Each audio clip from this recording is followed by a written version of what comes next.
কালো রক্তের প্রতিশোধ। অর্ণব সেন কলকাতার একটি স্বনামধন্য পত্রিকার অনুসন্ধানী সাংবাদিক। অলৌকিক বিষয় তার গভীর আগ্রহ, এবং তার কলামে প্রায় দেখা যায় পরিত্যক্ত বাড়ি, গুজব ও পুরনো রহস্যময় ঘটনার বর্ণনা। একদিন সকালে ডাকপিয়ন তার হাতে তুলে দিল একটি হলুদ চিঠি, সাদা কাগজে কালচে কালিতে আঁকা অদ্ভুত হস্তাক্ষরে লেখা, রুদ্রবের রাজবাড়ির ইতিহাস লুকিয়ে আছে আপনার কলমে। অর্ণববাবু, আমরা চাই আপনি নিজে এসে জানুন সত্যটা। আগমনের জন্য রাত্রি শ্রাবণ ১৩ উপযুক্ত। আপনার জন্যই অপেক্ষা করছে দরজা। নিজে স্বাক্ষর ছিল না, ছিল শুধু এক রাজমোহর, ত্রিশূল ঘিরে এক তপ্ত চক্র। অর্ণবের মনে পড়ল বহু পুরনো একটি রাজবাড়ির কথা, রুদ্রবিল রাজবাড়ি, দক্ষিণ ২৪ পরগনার একটি দুর্গম জায়গা, যেখানে পৌঁছতে আধ ঘণ্টা হাঁটতে হয় জঙ্গলের ভিতর দিয়ে। কৌতূহল বশত ঠিক রাত ১২টায় শ্রাবণ ১৩ তারিখে অর্ণব পৌঁছল রুদ্রবিল রেল স্টেশনে। গা ছমছমে নীরবতা, জঙ্গলের ছায়ায় ঘেরা আধার রাস্তা, আর পিছন থেকে আসা অচেনা কিছুর নিঃশ্বাস ফেলার শব্দ। ঠিক তখনই ঝড় উঠল, মেঘের গর্জনে চারদিক থরথর করে উঠল। তবুও সে এগিয়ে গেল। রাজবাড়ি সামনে থেকে বিশাল, ছায়ায় ডোবা, কাঠের বিশাল ফটক যেন তার জন্যই অপেক্ষা করছিল। নিজে নিজে খোলা গেল। ভিতরে ঢুকতেই শোনা গেল দূরের ঘর থেকে বাজনা, যেন রাত্রি দ্বাদশীর পুজোর ঘণ্টার ধ্বনি। অর্ণব খেয়াল করল রাজবাড়ির দেওয়ালে ঝুলছে বহু পুরনো তৈলচিত্র। একটাতে দেখা গেল এক রমণী, মুখ ঘোমটা ঢাকা, তার চোখে যেন মৃত্যুর ছায়া। পাশেই রাজার ছবি, গম্ভীর কঠোর দৃষ্টিতে তাকিয়ে।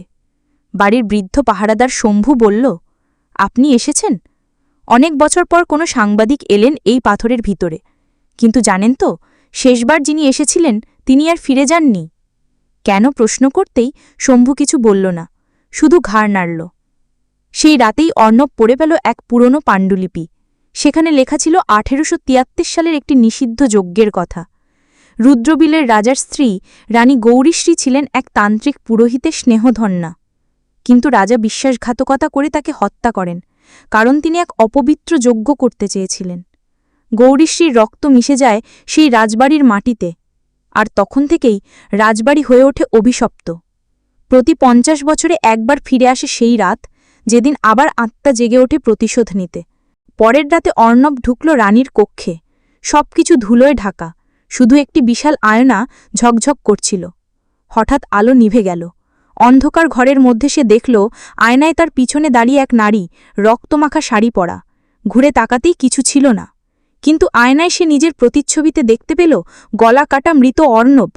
ভয়ে পিছিয়ে আসে সে, আয়নাটিকে ছুতেই কেঁপে উঠল, বরফ ঠান্ডা স্পর্শ। সেই রাতেই অর্ণব সিদ্ধান্ত নিল রাজবাড়ির সমস্ত ইতিহাস খুঁজে বার করবে, কারণ এবার শুধু কৌতূহল নয়, নিজেকে বাঁচানোও দরকার। রাজবাড়ির দক্ষিণ কোণে ছিল একটি কক্ষ, যা শতাব্দীকাল ধরে বন্ধ। কেউ ঢোকে না, কেউ সেখানে টিকে থাকতে পারে না। অর্ণব সে ঘরে ঢুকল। ঘরটি ঠান্ডা, দেওয়ালে আঁকা অদ্ভুত চিহ্ন, যেন সংস্কৃত আর রাক্ষসী ভাষার সংমিশ্রণ। মাঝখানে এক পাথরের বেদি, যার উপরে ছিল রক্তমাখা ফুল। রাতে সে শুনল কেউ যেন নাম ধরে ডাকছে, অর্ণব, অর্ণব। অর্ণব জানত এই ঘরে রানীর যজ্ঞ হতো, এখানেই তার হত্যা।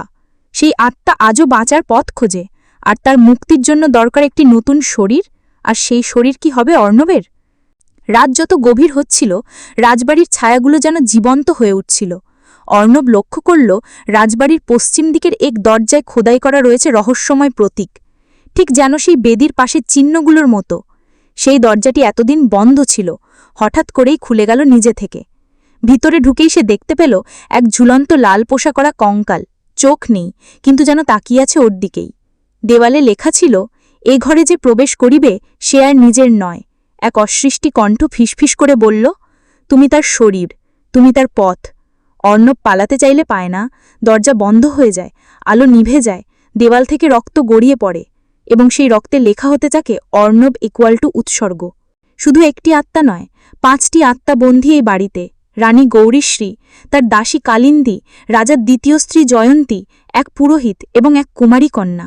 রাত্রি ৩টের সময় রানীর আত্মা হাজির হয় অর্ণবের সামনে। তার কণ্ঠে ছিল ক্রোধ, কিন্তু চোখে ছিল করুণা। আমার শরীর জ্বালিয়ে দিয়েছিল তারা, কিন্তু আত্মা বেঁচে আছে। আমি চাই মুক্তি, কিন্তু তার আগে চাই বিচার। তুই যদি আমাকে মুক্তি দিতে চাস, তবে আগামী পূর্ণিমায় রক্ত দেবে, কিন্তু তোর নয়, সত্যের।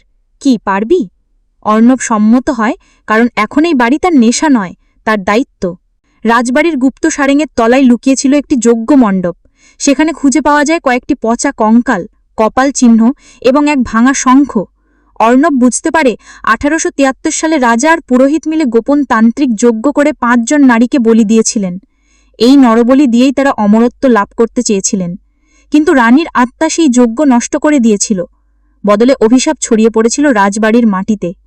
এখন সেই আত্মাগুলো বারবার ফিরে আসে, আর আগামী পূর্ণিমা সেই অভিশপ্ত রাতের পুনরাবৃত্তি।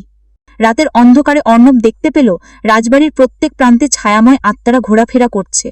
কেউ চোখ ছাড়া, কেউ মুখ ছাড়া, কেউ শুধু হাড়ের কঙ্কাল।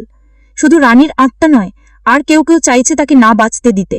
এক আত্মা এসে বলল, রানীকে মুক্তি দিলে আমাদের অভিশাপ ঘনাবে। তুই চাইলে তুই নিজেই পরবর্তী রক্ত উৎসর্গ হতে পারিস। রক্ত আর ছায়ার লড়াইয়ের মাঝে দাঁড়িয়ে অর্ণব বুঝতে পারল তার সঙ্গে শুধু দুটি পথ, হয় পালানো নয়তো ইতিহাসের রক্ত মুছে দেওয়া। পূর্ণিমার রাত, চারিদিকে ছায়া, ঝড় এবং অসৃষ্টিদের কণ্ঠে মন্ত্রোচ্চারণ। রানীর আত্মা অর্ণবকে যজ্ঞস্থলে ডাকে। সে জানে যদি আজ রক্ত না চড়ে তবে অভিশাপ থেকে যাবে শতাব্দী শতাব্দী ধরে। অর্ণব নিজের হাত কেটে রক্ত দেয়, কিন্তু রানী তা গ্রহণ করে না। সে বলে, তুই সত্য জানিস, কিন্তু তুই ন্যায়ের পক্ষে দাঁড়া। ঠিক তখনই রাজবাড়ির পুরনো রাজার প্রেতাত্মা হাজির হয়। একটি তীব্র সংঘর্ষ শুরু হয় অগ্নিশিখার মাঝে। রানীর আত্মা বলে, আমার বিচার আমি নিজেই করব। সে নিজেই পুরনো শবদেহে আগুন লাগিয়ে দেয়। সেই আগুনে রাজা, পুরোহিত আর 5 আত্মা সব পুড়ে যায়। শুধু একবার রানী তাকিয়ে বলে, ধন্যবাদ লেখক, এখন সত্য লেখা যাবে। রাজবাড়ির ছায়া এখন আর গা ছমছমে নয়, বরং এক রহস্যময় নিস্তব্ধতা। অর্ণব ফিরে আসে কলকাতায়। সেই পাণ্ডুলিপির শেষ পাতায় সে লেখে, সত্য কখনো মরে না, শুধু অপেক্ষা করে মুক্তির। আর যারা মুক্তি দিতে জানে তাদের কলমেই সত্যের রক্ত প্রবাহিত হয়। রুদ্রবিল রাজবাড়ি আজও দাঁড়িয়ে নীরবে, সময়ের সাক্ষী হয়ে। কিন্তু মাঝে মাঝে পূর্ণিমার রাতে আয়নার সামনে এক তরুণ সাংবাদিকের প্রতিচ্ছবির চোখে এখনো মৃদু এক লালছোপ দেখা যায়।